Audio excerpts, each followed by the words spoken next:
saamaba isku teetalahe saamaba isku teetalahe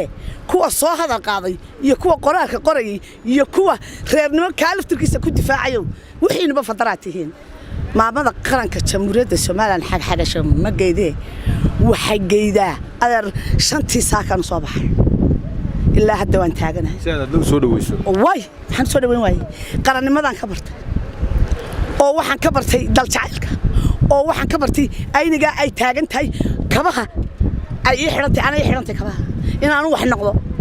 wariya anna jiilka ka dambeeyay taaganahay inaan wax noqdo ay wax noqdaan oo ay aniga igu daydaan ilaa sharaf ay mutastaadna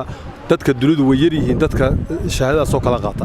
shahaadada ay qaadato maxaad ku sifan lahayd adigu waxa ku maba sifayn ba male wax sifayn iyo ka hadal malaha hooyo guulayso guuliyo gobanimaan ku leenahay adna aadan waxaad noo tahay tusaale nool oo aan ku dayano ballan waxaan kugu qaadaya sidaadaas oo kale kuma gaarayo oo aqoon iyo haddii ay ku rooyay cilmi intaba haddaan dadaalo waan gaari karaa laakiin ballan waxaan kugu qaadaya xataa inaan dib ugu noqdo aniga kula hadlay qadana hooyaan hay carruur badan baan dhalay ina xataa waxbarashada dib u soo